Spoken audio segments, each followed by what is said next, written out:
Hindi po tayo nagbabalita, no? Binibigyan lang po natin ng reaksyon at komentaryo yung mga balita, okay? Yung mga balitang malamang nabalitaan nyo na rin, binibigyan lang natin ng reaksyon at saka ng komentary. Pero hindi ako yung mismong nagbabalita sa inyo. Kaya nga may mga pinapanood tayong video palagi eh. Alright? So itong video panonoorin natin mula kay PHTV. Basahin lang natin mga tol, no? Wang Wenbin nagbanta, makakatikim umano ang mga Pilipino kung hindi aalisin ang mga barko sa ayungin. Uy, grabe mga tol. So ito ang bibigyan natin ng reaction video ngayon, pero bago yan, syempre huwag mo kalimutan mag-subscribe kay PHTV at kung bago ka pa lamang dito sa ating channel at trip mo yung mga ganitong klaseng reaction video and commentary, huwag mong kalimutan mag-subscribe. Click mo na rin ang notification bell para ma-notify ka whenever na may mga bago tayong reaction video na tulad nito. Huwag na natin patagalin pa, total wala na rin naman tayong hinihintay na. Panoorin na natin to mga kapatid. Disclaimer. Post nyo na lang, basahin nyo yung disclaimer. Wang Wenbin, no?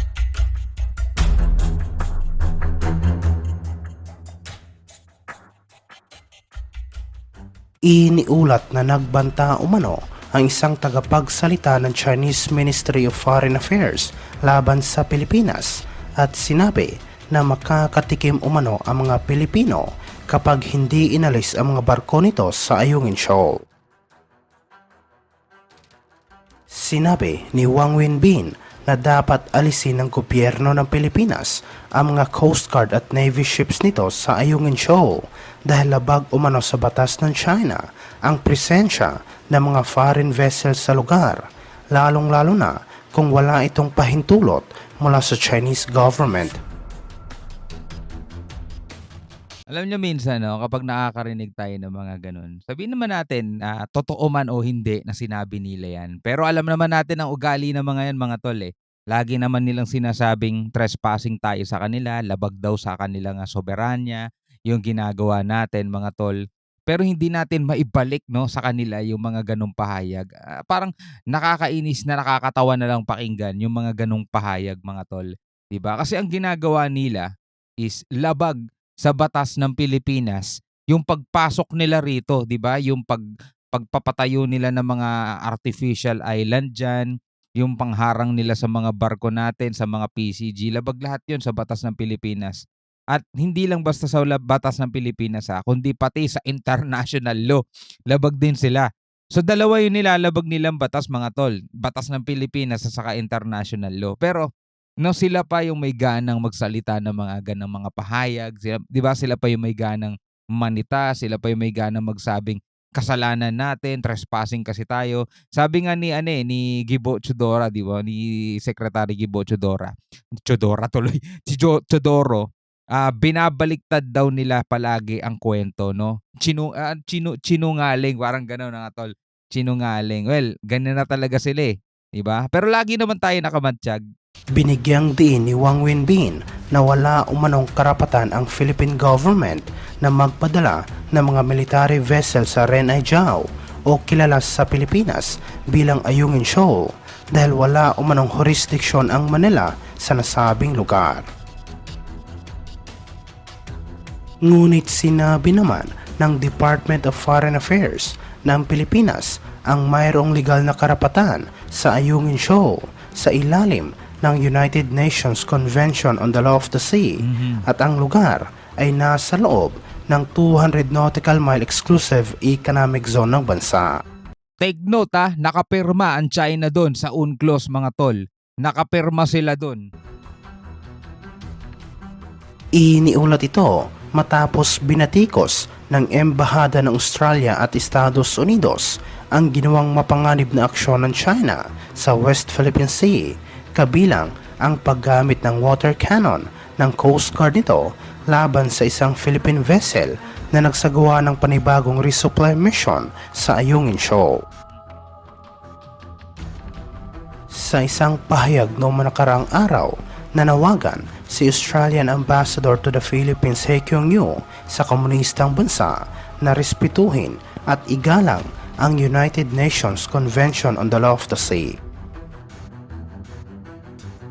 Sinabi niya na ang Australia ay nababahala sa mapanganib na aksyon ng China, kabilang ang paggamit ng water cannon sa loob ng exclusive economic zone ng Pilipinas at idinagdag niya ng paggalang sa international na batas, lalo na ang UNCLOS ay kinakailangan para mapanatili ang international na kapayapaan at seguridad.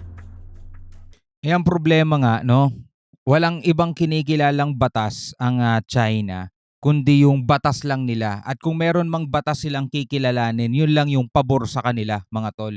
Imagine niyo 'no, kung ang naging hatol ng UNCLOS o naging hatol doon sa arbitral ruling, eh, sasabihin na, walang karapatan ng Pilipinas diyaan sa mga claim na yan, so panalo China. Malamang talagang gagamitin ng China yung arbitral ruling na yun. Sasabihin nila walang karapatan ng Pilipinas at talagang wala na tayong magagawa, 'di ba? At panghahawakan na talaga ng maigi ng China 'yon. Pero hindi eh, hindi kasi naging pabor sa kanila yung desisyon.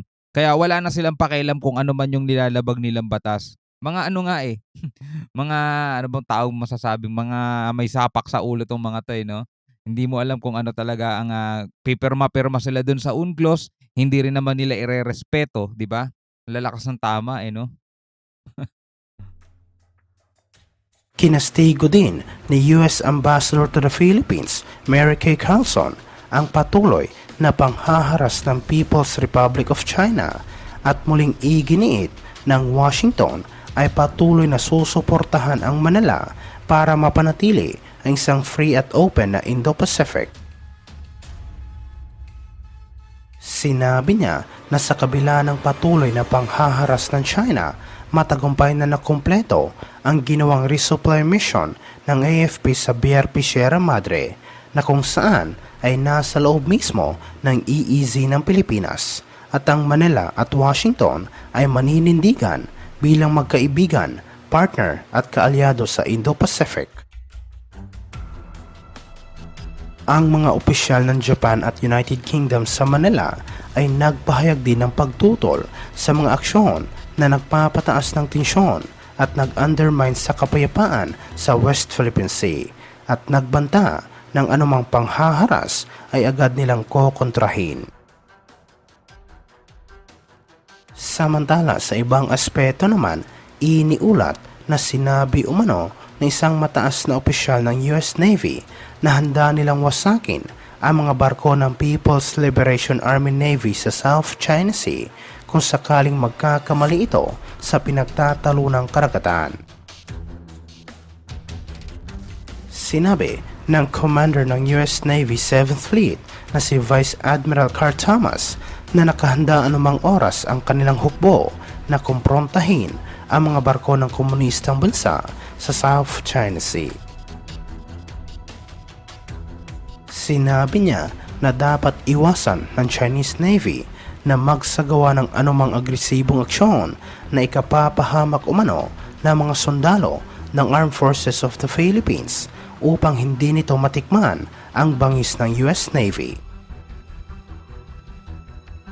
Sinabi ni Thomas na hindi umano alam ng People's Liberation Army Navy ang totoong kakayahan ng US Navy kaya't nararapat lang na manatili itong tahimik at mahinahon upang makaiwas ito sa gulo. Alam nila yon. Alam ng China kung ano ang kakayahan ng US Navy, mga tol. Pero syempre, hindi nila dapat ipakita na parang nai-intimidate sila. Kasi isa rin sila sa mga superpowers, di ba? Nalamangan na nga nila ang US pagdating sa puwersa ng karagatan, mga tol. Napakarami nilang barko. Sunod-sunod ng pagpapakawala nila ng barko. Yun nga lang, di natin alam kung ano quality ng mga yan, di ba? Yung mga ginagawa nila mga pagbabanta, mga tol, puro ganun lang naman ang kaya nilang gawin, di ba? Depende na lang talaga sa gobyerno ng isang bansa kung paano nila iti-take yung banta nitong China, mga tol. Kasi ganyan din naman ang ginagawa nila sa Malaysia, sa Vietnam, sa Japan, sa iba pang mga bansa na nasasagasaan ng kanilang 9-dash line o 10-dash line. Kahit sa Taiwan, di ba? Pero tingnan niyo yung mga bansang yan. Kahit na anong klaseng banta nitong mga Chekwa, mga tol, wala, baliwala sa kanila yun. Basta pumasok ka sa teritoryo namin, palalayasin ka namin. Ganon ang kanilang paninindigan kasi nga, claim nila, amin talaga to, di ba? Pinapanindigan nila yon. Tayo, claim natin, atin to, pero walang provocation. Kasi hindi natin daw 'di ba may nagsasabi na, gera na, gera na, gera na. Pero hindi kasi gano'n ang ano natin mga tol, eh, hindi gano'n yung gusto ng ating gobyerno. Ang gusto nga ng President Marcos 'di ba, friends to all, enemy to none 'di ba? Ibig sabihin wala tayong kaaway. Pero ang lagi nga natin sinasabi sa mga reaction video natin, hindi naman siguro pakikipag-away yung, paninindigan mo lang yung karapatan mo, kaya ang may tinawag na sovereign rights 'di ba? Yung karapatan mo sa isang soberanya. Hindi naman siguro pakikipag-away sa isang bansa yung, igigiit mo o yung pagpoproteksyon mo sa iyong mga nasasakupan, 'di ba? Ang pakikipag-away kasi yung tipong lahat na lang idadamay mo. Halimbawa, yung pagpasok ng mga produkto nila, ayaw na natin, hindi na ganyan. Lahat na lang, sasaktan natin yung mga tao nila. Hindi hindi gano'n, eh, 'di ba?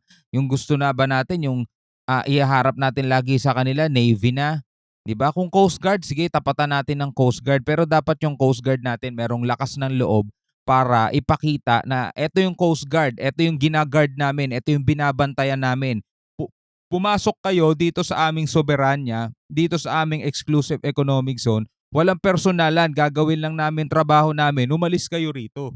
'Di ba gano'n dapat mga tol, eh. 'Di ba gano'n dapat katulad ng ginagawa nila sa atin. 'Di ba lagi naman natin sinasabi kaibigan natin ng China, 'di ba, meron tayong, trade partners pero tignan mo yung ginagawa nila sa atin. Kasi labas na yun, eh, sa usapan ng pagkakaibigan, eh. Soberanya na yung pinag-uusapan dito, eh, 'di ba? Dapat gano'n tayo kumilos, gano'n din dapat ang aksyon natin. Dapat hindi natin ipinapasok sa mga isip natin, eh, baka napo-provoke natin sila, baka nakikipag-away tayo sa kanila. 'Di ba? Kasi kung tutuusin mga kapatid, yung ginagawa ng ibang mga bansa dito sa China, hindi naman nagdudulot ng giyera, 'di ba? Tayo lang talaga yung takot na baka magdulot ng giyera kapagka pinanindigan natin na palayasin sila dito sa ating, soberanya, eh. Takot na takot lang talaga tayo diyan mga kapatid. Yan lang nang napapansin ko, hindi natin sa hinuhusgahan yung ating mga PCG o hindi natin sa hinuhusgahan yung ating, mga nasa kinauukulan. Pero bilang isang mamamayang tao lang, kapag nakikita kasi natin yung ginagawa ng ibang mga bansang mas maliliit pa sa atin, 'di ba? Nagagawa nilang arestuhin talaga yung mga illegal na na pumapasok na mga mangingisda sa kanilang soberanya. Nagagawa nilang talagang kumpiskahin yung mga bangka, yung mga barko, 'di ba? Sa atin 'di natin lahat magawa 'yun. Kaya tignan niyo mas maangas pa sa Coast Guard natin yung mga militia vessels nila. Pero yung mga militia vessels nila hinahabol Coast Guard natin. Grabe yun, 'di ba? Ang tindi nun mga tol, 'di ba? So, ikaw bilang isang Pilipino, ano ang masasabi mo mga tol dito sa, video 'to? Ang kabuuan nitong video 'to nakalagay po ang link sa ibaba, puwedeng-puwede niyong panoorin. Ulitin natin, hindi tayo nagbibigay ng balita mga tol, nagbibigay lang tayo ng reaksyon at commentary sa mga balita. Alright, so maraming maraming salamat mga kapatid. Ako nga pala si Shobal D. Peace out.